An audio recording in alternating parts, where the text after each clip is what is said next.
ಸುಸ್ತಾಗ್ಬಿಟ್ಟಿರ್ತಾರೆ, ಅವ್ರಿಗೇನೇನು ತಲೆ ಓಡಲ್ಲ. ಶೂಟಿಂಗು, ಎಲ್ಲರದ್ದು ಪರ್ಫಾರ್ಮೆನ್ಸ್ ತೆಗೆಯೋದು ಅದೆಲ್ಲ ಮುಗಿದ್ಮೇಲೆ ಹೆಂಗಾಗೋಗ್ಬಿಡುತ್ತೆ ಅಂದರೆ ನಮ್ಮ ತಲೆ ಓಡ್ತಾನೆ ಇರಲ್ಲ.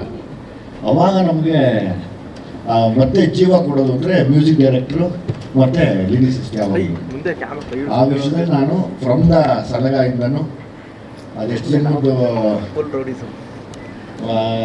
ಸುಮ್ಮನೆ ಉತ್ಪ್ರೇಕ್ಷೆಗಳದಲ್ಲ, ಮುಖಸ್ತುತಿಗಳದಲ್ಲ, ನಿಮಗೆ ಗೊತ್ತಿಲ್ಲ. ನಮ್ಮ ತಾಯಿ ಯಾವಾಗಲೂ ಆಶೀರ್ವಾದ ಮಾಡಿದ್ರು, ನೀವು ಒಳ್ಳೇದಾಗತ್ತೆ ಸುಮ್ಮನೆ ಅಂತ. ಹಂಗೆ ಒಳ್ಳೇದಾಗುತ್ತೆ ಅನ್ನೋದಕ್ಕೆ ನಮ್ಮ ತಾಯಿ ಆಶೀರ್ವಾದನೇ ಇವರಿಬ್ಬರು ನನಗೆ ಸಲಗಾಯಿಂದ ಕರ್ಕೊಂಡು ಬರ್ತಾರೆ. ಹಾಗಾಗಿ ಚರಂಡಿ ಮತ್ತು ನಾಗಾರ್ಜುನ ಶರ್ಮಾ ನಾನು ಯಾವಾಗಲೂ ನನಗೆ ಚಿರಋಣಿಯಾಗಿರ್ತೀನಿ.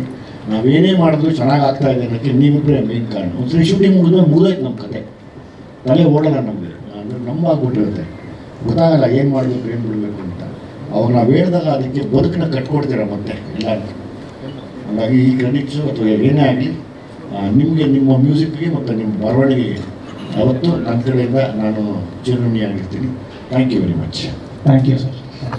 ಮಿಕ್ಕಿದ್ದು ನೀವು ಹೇಳಬೇಕು. ಚಿನ್ನಮ್ಮ ನನಗೂ ನನ್ನ ಮಗಳಿಗೊಂದು ಗಲಾಟೆ ಆಯಿತು, ಅಂದರೆ ಪ್ರೀತಿಯಿಂದ ಚಿನ್ನಮ್ಮ ಕಂದಮ್ಮ ಹಾಡಿಗೆ ನಾನು ರೇಗಿಸ್ತಿದ್ದೆ, ಏನಮ್ಮ ನನಗೆ ಇಷ್ಟ ಆಗಿರೋ ಪದ ಎಲ್ಲ ನಿಮ್ಮ ಮೇಲೆ ಹಾಕಿ ಬರ್ಸಿದ್ದೀನಿ ಅಂತ.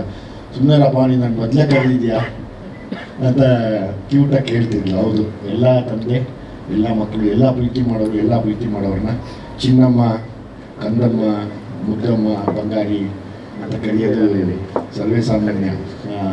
ಅದನ್ನೇ ಬೇಸಾಗಿ ಇಟ್ಕೊಂಡು ಸಾಂಗ್ ಮಾಡೋಣ ಅಂತ ನಾಗಾರ್ಜುನ ಅವರು, ಚರಣ್ ಅವರು ನಾವು ಕೂತು ಇದನ್ನು ಪ್ಲ್ಯಾನ್ ಮಾಡಿದ್ದು.